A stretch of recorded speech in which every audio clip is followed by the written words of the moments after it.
Hi guys, welcome to another episode of the Pratham reviews. और आज हम रिव्यू करने जा रहे हैं Napoleon 2023 movie. This is directed by Ridley Scott, written by David Scarpa. Stars हैं Joaquin Phoenix, Vanessa Kirby and Tahar Rahim. फटाफट चलते हैं IMDb पढ़ लेते हैं synopsis. An epic that details the chequered rise and fall of the French Emperor Napoleon Bonaparte and his relentless journey to power through the prism of his addictive, volatile relationship with his wife Josephine। बहुत highly anticipated movie थी मेरे लिए personally. मुझे बहुत ज़्यादा अच्छी लगती है पीरियड मूवीज़। जैसे हम अगर हिस्ट्री की बात करें तो हिस्ट्री में हम पढ़ते हैं कि ये वॉर हुई, वो वॉर हुई, या इतने लोग मर गए, उतने लोग मर गए। जस्ट नंबर्स हैं हमारे लिए, ज़्यादा कुछ इनका मतलब नहीं बनता। हम उसको क्वान्टिफाई नहीं कर पाते, हम समझ नहीं पाते, क्योंकि बहुत ज़्यादा नंबर्स होते हैं ना कि यार 1 लाख लोग मरे, 2 लाख लोग मरे, तो कितना फील कर लोगे। पर ये मूवी आपको इन द मोमेंट लेके जाती है। इवन जो फ्रांस में जब वो ऐसे गिरता था, ऐसे बिहेडिंग होता था, बिहेडिंग वाला सिचुएशन भी आपको क्लोजली देखने को मिलता है यहाँ पे।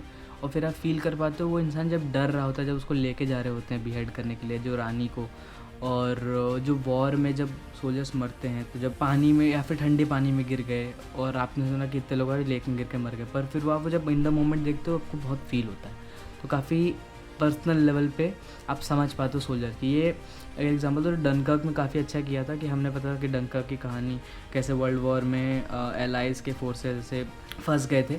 तो और इन द मोमेंट देख रहे थे कि जब एयरप्लेन्स अटैक होते हैं तो उनके मन में क्या चलता है कि भाग दौड़ कैसी मचती है, सब कुछ कैसा होता है। तो ये भी एकदम सिमिलर सी फील दे रहा था। जो कैरेक्टर है नेपोलियन बोनापार्टे का, वो बहुत ही हिस्टोरिकली काफ़ी कॉम्प्लेक्स कैरेक्टर माना जाता है कि ये इंसान बहुत एम्बिशियस है, बट ये बहुत अच्छा मिलिट्री कमांडर है। पर इसका रिलेशनशिप काफ़ी कॉम्प्लिकेटेड है। इसकी वाइफ चीट भी करती है, फिर भी उसको छोड़ता नहीं है क्योंकि बहुत ज़्यादा प्यार करता है और बहुत हाईली ऑब्सेस्ड है अपने मिशन से, अपनी वाइफ से Josephine. He does not want to settle for less. और इस कैरेक्टर को मुझे नहीं लगता यार, मैं किसी और को दिया जाता है रोल प्ले करने का तो वो अलग तरीके से फ्लेवर डालता। पर Joaquin Phoenix, I hope this is the correct pronunciation, इन्होंने जो इस कैरेक्टर को जो एक, वो मुझे लगता है कि ये वन ऑफ द बेस्ट कह सकते हैं, इफ़ नॉट द बेस्ट। और इतना वर्सेटाइल एक्टर हैं। एक्टर इनके एक्टिंग की बात करें तो ये जैसे जोकर इनकी मूवी आई थी, वो award winning movie, award winning acting, weight loss किया था इतना ज़्यादा, शेप शिफ्टिंग, अभी वेट गेन है, थोड़ा स्टिफनेस है इस कैरेक्टर में जितना लूजनेस था जोकर वाले में। तो काफ़ी ज़्यादा वर्सेटाइल देखने को पता चलता है स्पेक्ट्रम में। This is a biography about Napoleon Bonaparte, so it gives you an insight. आप बिहाइंड द डोर्स देख पाते हो कि जो हिस्टोरिकल फिगर्स में आप बड़े बड़े नाम सुनते हो उनके मन में क्या चल रहा है, उनके जीवन। वो आपकी तरह हमारी तरह ही है, नॉर्मल इंसान ही है, वो नॉर्मल चीज़ें ही करते हैं बर। और वो किस तरह से चीज़ें अफेक्ट करती हैं उनको, जो अगर जैसे वॉर है, वॉर में हार गए, बैटल में हार गए, वो फिर उनको पर्सनल लेवल पे कैसे अफेक्ट करती है और उनका रिएक्शन क्या होता है इन ऐसे इंटरपर्सनल रिलेशनशिप्स और ये सारी चीज़ें। तो काफ़ी यूनिक और एंगेजिंग है इन दैट टर्म्स। और वन ऑफ द बेस्ट चीज़ मुझे लगी मूवी की स्टोरी टेलिंग की कि ये प्रॉपर बायोग्राफी बनने की इन्होंने अच्छे से प्रयास किया उसका। तो पूरा डेट, इवेंट्स सबके साथ दिखा रहे थे कि इस डेट में बैटल ऑफ ये, इस डेट में बैटल ऑफ वो, इस दिन में साइन ऑफ ये, साइन ये ट्रीटी वो। तो पूरा हिस्टोरिकल ऐसे ईयर बाय ईयर चल रहा था और बिल्कुल एकदम लीनियर स्टोरी टेलिंग थी, बहुत शानदार तरीके से दिखा। द कॉम्प्लेक्सिटी और ज़्यादा इसमें बढ़ जाती है जब ये पता चलता है कि डेस्टिनी अपने आप, ये काफ़ी ऐसा हमने ट्रेंड देखा है कि जो इतिहास में बहुत महान, मतलब महान तो क्या इतने लोगों को मारते, तो मैं तो पर्सनली थोड़ा सा नहीं उतना मानता, पर अगर इनको जैसे हम लोग ग्रेट नेपोलियन और ये लोग के हम पढ़ते हैं तो ये डेस्टिनी में काफ़ी बिलीव करते हैं कि कहते हैं कि किस्मत चाहती है कि मैं ऐसा करूँ। तो ये इनको एक अलग लेवल का कॉन्फिडेंस दे देता है जो कानून आम लोग को मिल ना पाए। और भाई हिस्टोरिकल टाउन्स, मॉस्को और पेरिस, और ये हिस्टोरिकल टाउन्स को इतना अच्छा VFX है कि आप एक सेकंड के लिए भी डाउट नहीं होता है कि आप एक्चुअल में हिस्ट्री में नहीं पहुंच गए। तो ये बहुत बेहतरीन एप्पल प्रोडक्शन और सब बहुत बेहतरीन है यार। हॉलीवुड ने इतना, उसमें तो भाई कोई डाउट ही नहीं रहता, मज़ा आ जाता है। This is one of those movies जो बहुत अच्छी हैं if you want to start knowing about Napoleon and also the aftermath of the French revolution. जिसके बाद नेपोलियन आए थे उसके बाद सेकेंड थर्ड भी फ्रेंच रेवोल्यूशन हुए थे, पर इसके जो पहले वाला था उसके बाद नेपोलियन सर के जो राइज था, फिर वो एम्परर बने और कैसे कैसे जो हिस्ट्री में हमने पढ़ा है। और अगर आपने ज़्यादा हिस्ट्री नहीं पढ़ी है तो आई वुड रिकमेंड कि आप मत पढ़ो, थोड़ा बहुत कॉन्टेक्स्ट आप समझ लो कि ये कौन है, फ्रेंच रेवोल्यूशन क्या चीज़ होती है।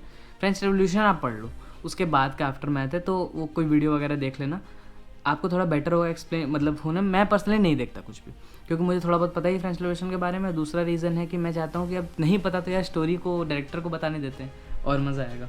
यार this movie made me more interested in all those, क्योंकि हमको पता है आज का जो लेफ़्ट और राइट वाला कॉन्सेप्ट है वो भी फ्रेंच रेवोल्यूशन से निकल के आया है। और मतलब वी डोंट एक्चुअली केयर कि फ्रेंच रेवोल्यूशन हुआ, रशियन रेवोल्यूशन हुआ, हम हमारी ज़िंदगी में क्या फ़र्क पड़ता है उस चीज़ से। पर इस मूवी के बाद से मुझे फ़र्क पड़ने लगा। मतलब मैं थोड़ा सा वो करता था इन चीज़ों के बारे में बातें और डिस्कशन और चीज़ें जानने की कोशिश करता था, बट लेमैन के टर्म्स में बोले तो इतना ज़्यादा किसी को उतना नहीं पड़ता। पर इस मूवी को देखने के बाद आप ज़्यादा जानोगे। It's a great learning experience as well for you. तो आप बेहतर समझ पाओगे आज के जो करंट पॉलिटिक्स है, नेपोलियन कोड जो आज भी कितने देशों में इफ़ेक्ट करता है। तो ये चीज़ें आपको मज़ा मतलब एक मूवी के साथ साथ एक बहुत इंफॉर्मेटिव लर्निंग एक्सपीरियंस भी है। काफ़ी इमोशनल सीन्स भी हैं इसमें। नेपोलियन के सैनिक लोग जब मतलब इसमें ज़्यादा मैं बोलूँगा नहीं कि आपने नहीं देखी तो आप वो उसको एक्सपीरियंस करो, पर बहुत ज़्यादा गूज बम्पी सीन्स भी आएंगे, आपको इमोशनल करेंगे और आपको लगेगा कि हाँ भाई मतलब आप ही चेयर ऐसे करोगे।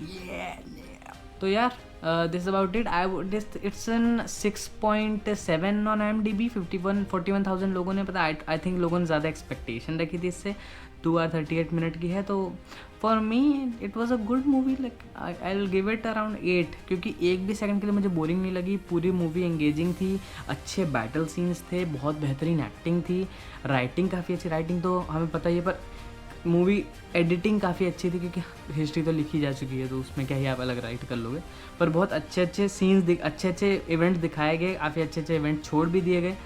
और I think it's a good 8 and you should see it in cinemas. अब तो जैसे एनिमल भी आ गई है एंड शाम बहादुर भी आ गई, तो अगर ये जल्दी से निकल ना जाए तो इसको जल्दी से हॉल में देख लेना चाहिए, क्योंकि फिर आप कभी ना कभी इसको नेटफ्लिक्स पे देखोगे ही और आपको मज़ा आएगा ही। तो बेहतर है कि ऐसी वंस इतने बड़े एक्टर के साथ बहुत ही कम ही मूवीज़ आती हैं, एक मतलब 2-3 साल में एक ही आती है, तो आप बिल्कुल इसको हॉल में देखिए और मज़े करिए। और मतलब कंसंट्रेशन से देखिए, एकदम बहुत ज़्यादा पॉपकॉर्नी वैसा वाला मत करना, इसको जाके इन्जॉय मूवी देखना अगर देखने का मन है। और काफ़ी सारा वैसे वाले सीन भी हैं, ठीक है। तो दिस इज़ अबाउट इट। और आप बताओ आपको आपने देखा कि नहीं देखा तो क्यों नहीं देखा। और एक और चैनल है द प्रीतम एक्सपीरियंस, वो भी देखते जाना और लाइक शेयर सब्सक्राइब। बाकी तो आइडिया है ही आपको।